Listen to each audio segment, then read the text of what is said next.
Alright, so part 3 here, we're going to go through all of the other key commands, which is mostly the letter key commands. So let's start with the very basic stuff here. Mute, solo, and record enable. So for record enable to actually work, you need an input source. So now, mute is the M button. Solo is the S button, and record enable is the R button. Kind of unsurprising.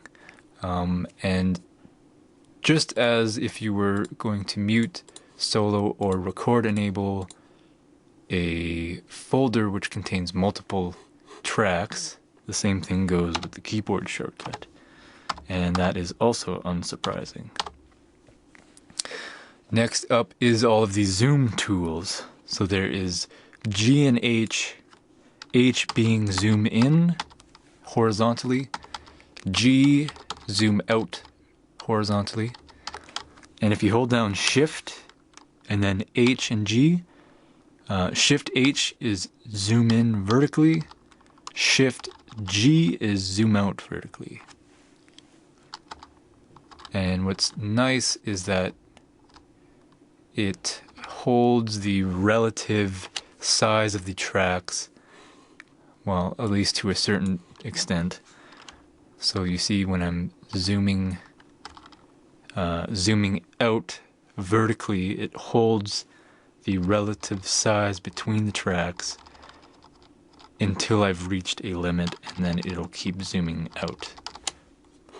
But anyways, so that's those zoom tools. There's also Shift F, which is called zoom full. So it zooms out to the complete horizontal picture of the entire project. So there's no events on the right side or the left side. Whenever you're zoomed in, you hit Shift F, it zooms out full to everything horizontally. I think there is a function for that same thing for vertically, but I don't think it's a stock keyboard shortcut on Cubase. You have to like assign it in the preference window. I'm pretty sure there's a command for that. If not, then I don't know. You may be able to make one or something. Yeah, that's the zoom stuff. Control A is select all events in this project, excluding this stuff up here. So this is a separate section here. So like all of these markers, it's not going to select those. It's going to select all the events that are in this main section here. Where am I? Control A. Yeah, P. So let's move these locators. Or here, let's select this small little event. If you hit P, it moves the left and right locators to the outer extremes of that event. And you can have multiple events, and it'll do the same, the outermost extreme of all of the events. And if what you can do is Control A, so select all, hit P, it has the left and right locators at the outer extremes of all of the events, and that's good for when you're exporting a song, because it's going to not miss any of the events in the project. It's not going to export, let's say, somewhere's up here and miss a note or a drum beat or anything. It's going to include all of the events within the left and right locator. Alt X, let's get this bass track here. Alt X is going to split the event at the locator, or no, what is it called? Cursor? At cursor. This thing here that I'm moving around, I guess that's called a cursor. So Alt X splits the event at the cursor, and I think it's, let's say if we had multiple events and I didn't have anything selected, Alt X will split all of the events because I didn't have anything selected, meaning it's not specified which. So what I could do is select the event, Alt X, and it's only going to split the events that are selected. So that's an important difference there.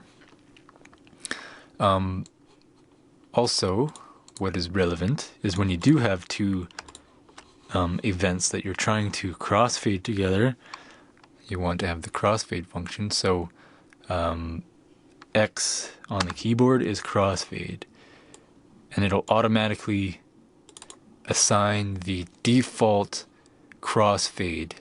So what you can do is make a particular crossfade that you like. You can extend the length, as you can see here, and then you can save it as a particular preset under here, and then you can save it as the default so that every time you click this X button, so that every time you click that X button, it's going to put the default crossfade that you've assigned as the default. So that's kind of important. One more thing before I move on from that stuff. When you hold down the Alt, you'll see the split tool show up. But it's more than just splitting. And that's when you have the selector tool on. You see it's a little bit different than just split. But anyways, it splits if you click the mouse button. That's what it does. But also, let's get rid of that. When you hold the Alt button, you click on an event and then you move, it duplicates that event. And that's really handy too, actually.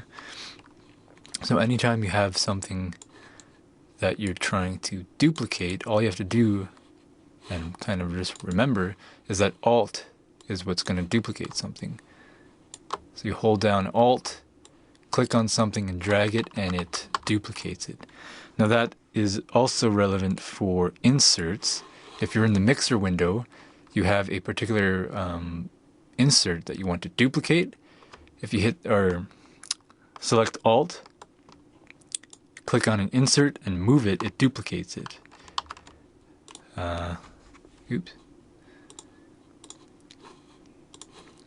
Now you can see here on the screen that it also suspends all.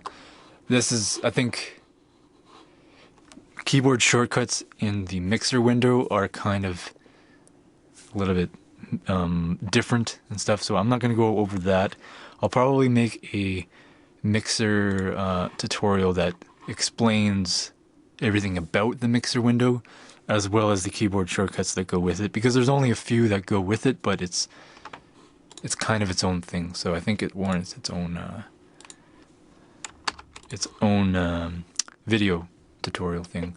So yeah, that is the split and the duplicate using the Alt. Crossfade, and there's also Quantize. Quantize and snap grid on and off. So let's move this event. We'll actually split this kind of crazily.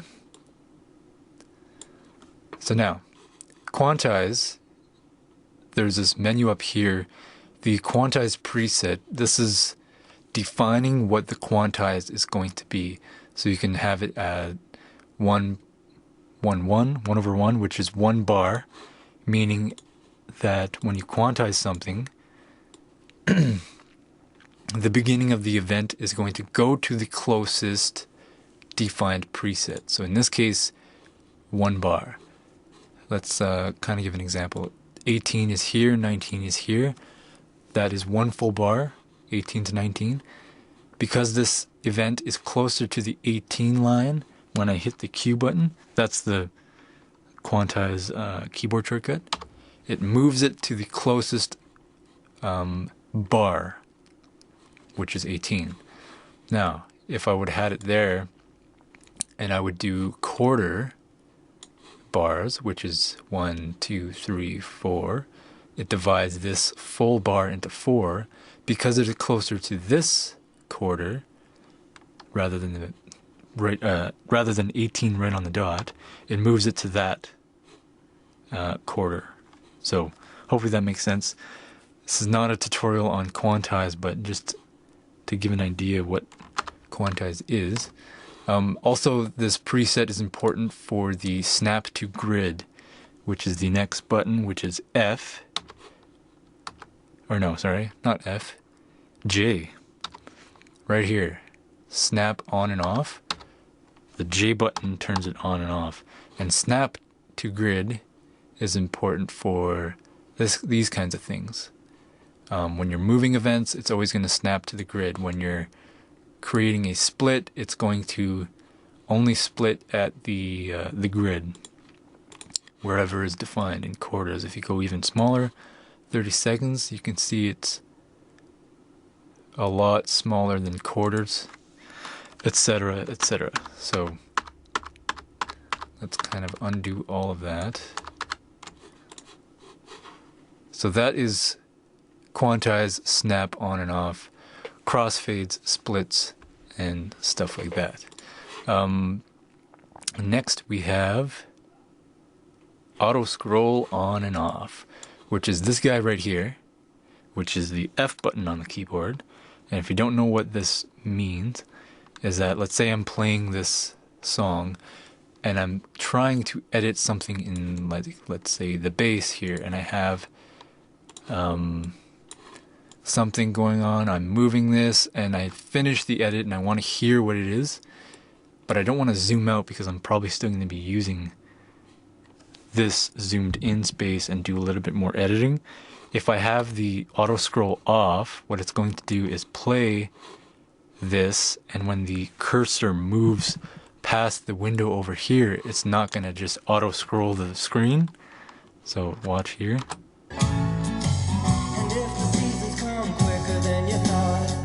It just keeps playing without moving the screen over.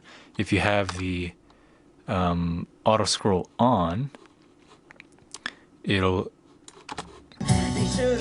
hurriedly, it'll just keep scrolling and scrolling. And that matters quite a lot when you're editing, I find. And in both cases, it has its advantages, either having it on or having it off. So it's important to know the keyboard shortcut for that, because it's it'll help you when you're doing this stuff. So anyways, yeah, it's also not a tutorial on the what is it, auto scroll. If you want any more details on these things, maybe just look at the operation manual or quick start guide or whatnot, or other kind of tutorial videos. So anyways, this is a keyboard shortcut. I'm going to continue on here. So click / metronome, which is right here. Turn on and off. That is the C button on the keyboard. It turns it on and off. Now, the control button is relevant. Let's say I have two events. Actually, let's duplicate this. Get rid of that event. Let's say I have this event that I'm trying to move to a different track, but because this whole song is dependent on being exactly how it was recorded, meaning I don't want to move this event over to another track and being not in sync with everything else. What you can do is when you're moving something, you hold down the control button, and when you move it, you can see my mouse is moving left and right quite a bit. But this event has been snapped so that whenever you're moving it to another track, it's not going to vary in any little way, which is important when you're moving stuff, and you don't want it to be out of sync. I think there's something to do with shift. No. Yeah, I don't think so. Anyways, that's the control function. Now, another thing is when you're naming things, so basically any track in here, whenever you're naming something, you can be naming blah blah blah blah, I put in bass DI and I hit the tab button, it moves to the next track where I can name, and it's really handy because when we have a bunch of tracks, you don't want to click on it and then double click it, and sometimes it just, I don't know, it's way easier to just have it in the naming part and hit the tab, name, name it, etc. That's really handy. Also, the up and down button moves the selection to different tracks, up and down, so vertically. And that includes all tracks, so even folder tracks, everything, all kinds of tracks. Lastly, I'll cover the mouse buttons again. I think I've done this before, but I'll just do it again. The left button is quite obvious. It does almost all of the functions, and you can move it. When you have a certain tool, left clicking is actually going to be using that tool. Now the right hand button is your tool selection. So you just click it and then you hover over a tool, let go, and it turns that the left button into the tool that you have selected. So let's go back to this mute. When you have this tool selection area, if you hold that button, so hold the right click button and then left click, let's do that again, and then left click on the tool, it opens up the secondary window because there's these are tool groupings. All of this thing here, this is tool groups. So some of these groups has more than one tool, such as this one here. There's normal sizing. Sizing moves contents, meaning it's moving where the beginning and ending of the event, like where all of that information. If I had the normal sizing, it just cuts things off. You can kind of just see that. If I have the time stretch, I can enlarge this event, but it's going to time stretch everything. So that's also a useful tool. So yeah, and I think let's just try and find which tools also have a secondary function. Here, there's the warp grid. There's two different kinds: musical events follow, or just the regular warp grid. Line tool. There's all of these here: line, parabola, sine, triangle, square, and also this play and scrub. And then, okay, the color one doesn't, but if you go up here in the color, then you can select the color that you're going to use.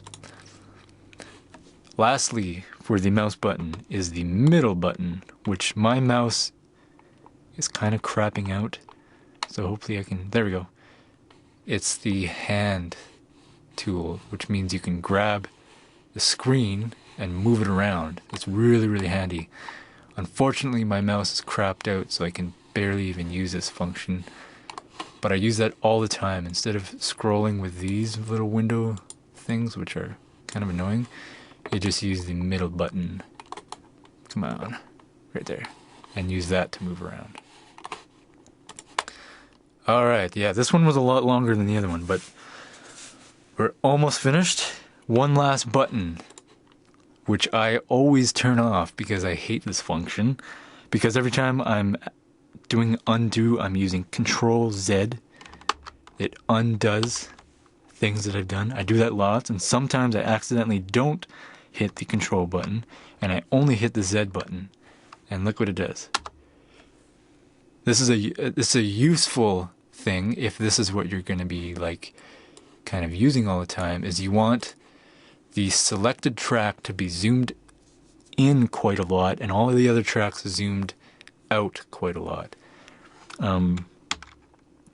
It could be quite useful, and in most circumstances it is useful, but a lot of the times I set the size of the tracks like almost completely intentionally so that they're the size that I want, so I can see every track exactly how I want it and whatever.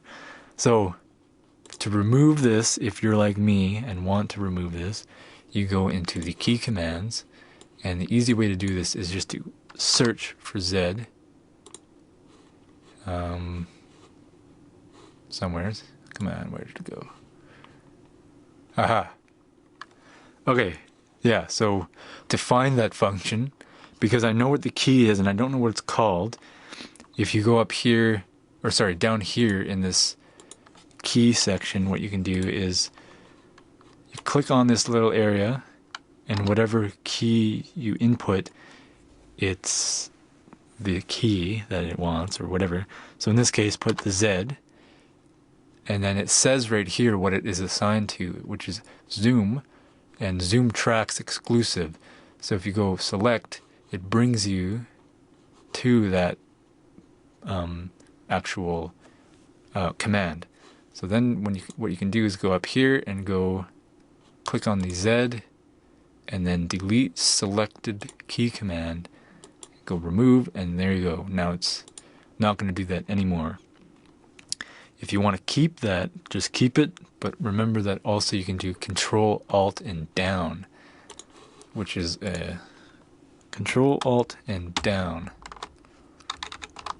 Like I say, kind of useful, but not for my everyday use. So